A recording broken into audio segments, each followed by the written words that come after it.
ఇప్పుడు మనం అనుకున్నట్టు ప్రతి పర్సన్ డెర్మటాలజిస్టే, ప్రతి పర్సన్ న్యూట్రిషనిస్టే. అంటే వాళ్ళ ఎక్స్‌పీరియన్స్‌తో చెప్తున్నారా? లేదంటే నిజంగానే వాళ్ళు కోర్స్ చేశారా? మనకు తెలీదు. సో, చెప్తున్నాను గదా! ఈ ఇంటర్వ్యూస్ చూసి, లేదంటే న్యూస్ చూసేసి, లేదంటే ఒకళ్ళు తగ్గారని 10 మంది ఎళ్ళిపోయి, వాళ్ళకి హ్యూజ్ అమౌంట్స్ పే చేసి, నిజంగా క్వాలిఫైడ్ న్యూట్రిషనిస్టులు చాలా తక్కువలో ట్రీట్ చేసే వాళ్ళు గూడా ఉన్నారు. సో ఎందుకు ఇలా అట్రాక్ట్ అయ్యి వెళ్తున్నారనేది ఇంకా వాళ్ళనే అడగాలి. చూద్దాం ఏం కామెంట్స్ వస్తాయో. కానీ ఒకానొకప్పుడు ఆయిల్ పుల్లింగ్ అని బాగా మార్కెట్లోకి తీసుకొచ్చారు. ఆ తర్వాత వేడి నీళ్ళు, గోరువెచ్చని నీళ్ళు విత్ తేనె అన్నారు. ఆ తర్వాత కొంచెం నిమ్మకాయ పిండుకోండి అన్నారు. ఇప్పుడేమో మన బూడిద గుమ్మడికాయ జ్యూస్. అసలు మార్కెట్లో ఒక మాట వచ్చి అది ఒక విస్ఫోటనంలాగా దాన్ని అందరూ రీల్స్ చేసి పెట్టేసి ఇది తాగేయండి ఇది జరిగిపోతుంది, ఇది చేసేయండి ఇది జరిగిపోతుంది అనేదాన్ని గుడ్డిగా ప్రజలు నమ్మి ఫాలో అయ్యి చాలా రకాలైన ప్రాబ్లమ్స్ తెచ్చుకున్న వాళ్ళు చాలామందే ఉన్నారు. మనకు తెలియదు ప్రత్యక్షంగా ఏం జరుగుతుంది. నేను అదే అన్నా, మా ఇంట్లోనే మీరు తీసుకుంటే మా పెద్దమ్మగారు ఎక్కడో బెంగళూరులో ఉంటారు. ఆవిడ నేను ఆ ప్రోగ్రామ్ చూసానే, వాళ్ళంతా ఇలా చెప్పారు, నేను ఇది ఫాలో అయ్యాను, నాకు షుగర్ పెరిగిపోయింది అని అంటే, ఏంటి పెద్దమ్మ నవ్వుతారు ఎవరైనా. ఇలాంటి ప్రోగ్రామ్ వరకే ఉంటుంది, దానికి ఏమి సొల్యూషన్స్ ఉండవు. చేసింది కాదు కదా, మీ బాడీకి ఏది అవసరమో అనేది మిమ్మల్ని చెక్ చేసి మీకున్న డెఫిషియన్సీస్ ఏమైతే ఉన్నాయో దాని ప్రకారంగా మనం డైట్ చేసుకోవాలి. కానీ క్రాష్ డైట్ చేసి నువ్వేం తినకుండా ఉంటే 10 డేస్లో తగ్గిపోతారు. అవును, కానీ ఆలోపు నీకు మజిల్ లాస్ అవుతుంది, నీ స్ట్రెంగ్త్ పోతుంది, ఇమ్యూనిటీ పడిపోతుంది. ఇవన్నీ కూడా చూసుకోవాలి కదా. సో ఎప్పుడు బ్యాలెన్స్డ్ డైట్ అనేది చాలా ఇంపార్టెంట్. ఇప్పుడు ఇచ్చే డైట్స్లో ఏంటంటే ఏం ఉండట్లేదు, ఫుడ్ ఏం తినకుండా ఉండడమే డైట్. కానీ ఒక ప్రోగ్రామ్ మనం పెడదామండి దీని మీద. అంటే పర్సన్ టు పర్సన్ చాలా డిఫరెన్స్ ఉంటుంది. ప్రతి దాంట్లోనూ వాళ్ళ బాడీ వెయిట్ కానీ, స్కిన్ టెక్స్చర్ కానీ, ఇంటర్నల్ హెల్త్ కానీ, వాళ్ళ మెంటల్ హెల్త్ కానీ, ప్రతిదీ కూడా చాలా డిఫరెంట్గా ఉంటుంది. మనం ఒక మనిషిని చూసి ఇంకొక మనిషికి అడ్వైస్ చేయలేము, నువ్వు కూడా ఇదే ఫాలో అయిపో అని. ఈవెన్ సన్ స్క్రీన్ కూడా పర్సన్ టు పర్సన్ మీరు డిఫరెంటే రాసిస్తారు, అంటే వాళ్ళ నేచర్ ప్రకారం. ఈ సన్ స్క్రీన్స్, మాయిశ్చరైజర్స్ ఇంకా అసలు చెప్పొద్దు. ఈ అందరూ ఈ యాడ్స్ చూసేసి ఏవేవో వాడేసి మొహాన్ని పాడు చేసుకొని మళ్ళీ మా దగ్గరకు వచ్చి ఫ్రస్ట్రేట్ అవుతారు. నేను చాలా వాడేసాను డాక్టర్, ఇంకా నేను వాడను, నాకు అసలు చిరాకు వచ్చేసింది అంటే. మరి నేనేం చేయాలి? అదే కదా, బాగు చేయాలంటే నాకు కొంచెం టైం అన్నా ఇవ్వాలి కదా.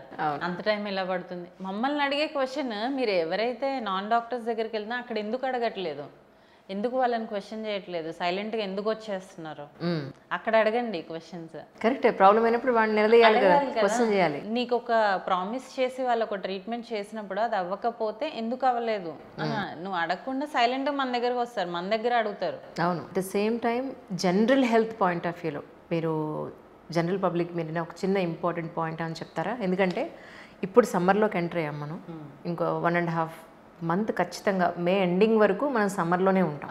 సో ఈ 1.5 మంత్లో స్కిన్ గురించి కానీ, జనరల్ హెల్త్ గురించి కానీ, హెయిర్ గురించి కానీ, యాజ్ ఎ క్వాలిఫైడ్ డాక్టర్ వాళ్ళకి కొన్ని ఇంపార్టెంట్ పాయింట్స్ అంటే ఏం చెప్తారు?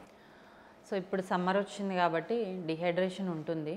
జనరల్గా కూడా మనం వాటర్ ఇంటేక్ అనేది చాలా ఇంపార్టెంట్. సో ఇప్పుడు ఇంకా డిహైడ్రేట్ అవుతుంది కాబట్టి బాడీ, మనం ఎంతైతే తీసుకుంటామో దానికి మించి, అంటే ఇదివరకు మీరు 3 లీటర్స్ తీసుకుంటే ఇప్పుడు 4 లీటర్స్ అలా వాటర్ క్వాంటిటీ అనేది ఇంక్రీజ్ చేసుకోండి. ప్లస్ బయటికి వెళ్తున్న వాళ్ళు ఖచ్చితంగా సన్ స్క్రీన్ అప్లై చేయండి. అంటే మేము స్కిన్ అండ్ హెయిర్ పాయింట్లో చెప్తున్నాం. సో సన్ స్క్రీన్ అనేది అప్లై చేసుకోండి. మళ్ళీ రిపీట్ అప్లికేషన్ చేయండి. మళ్ళీ మీ స్కిన్ కేర్ ఎలా తీసుకోవాలి ఏంటి, పర్సనలైజ్డ్గా అందరికీ ఒకటే ఉండదు. సన్ స్క్రీన్, మాయిశ్చరైజర్ యూస్ చేయండి అని చెప్తాము, కానీ ఇంకా మీకు చాలా అవసరం పడవచ్చు. ఎవరైతే జెన్యూన్ డాక్టర్స్, ఎవరైతే కరెక్ట్ డర్మటాలజిస్టులు వాళ్ళ దగ్గరికి చూసుకొని వెళ్ళండి. మీ స్కిన్ కేర్ని వాళ్ళతో రాపించుకొని అది మాత్రం వాడండి. ట్రూ, ఎక్కడో ఎందుకు యూట్యూబ్లోని హెయిర్ కలర్స్ పాయింట్ ఆఫ్ వ్యూలో మీరు ఎన్ని చూస్తుంటారు. విలేజ్లో ఒక ఇల్లిటరేట్ ఏదో వీడియోలు పెట్టేసి మిలియన్స్ వ్యూస్ ఆవిడికి. నాకు అనిపించింది ఎవరికైనా ఏదైనా రియాక్ట్ అయితే ఆవిడని అడుగుతారా వెళ్ళి? ఆ వీడియోలో ఉన్న ఆవిడ కాంటాక్ట్ నెంబర్ తెలియదు, ఆవిడ ఎక్కడ ఉంటుందో తెలియదు, వీళ్ళకి వచ్చిన ప్రాబ్లం ఏంటో తెలియదు, అందరికీ సూట్ అవ్వదు. ఆవిడకి సూట్ అయింది, నాకు సూట్ అయిందని చెప్తే బాగుంటుంది. నాకు తెలిసిన ఒక పర్సన్, మీకు కూడా తెలుసు, వాళ్ళ అమ్మాయికి 13-14 ఇయర్స్ ఉంటాయి, ఫుల్ ఆఫ్ పింపుల్స్.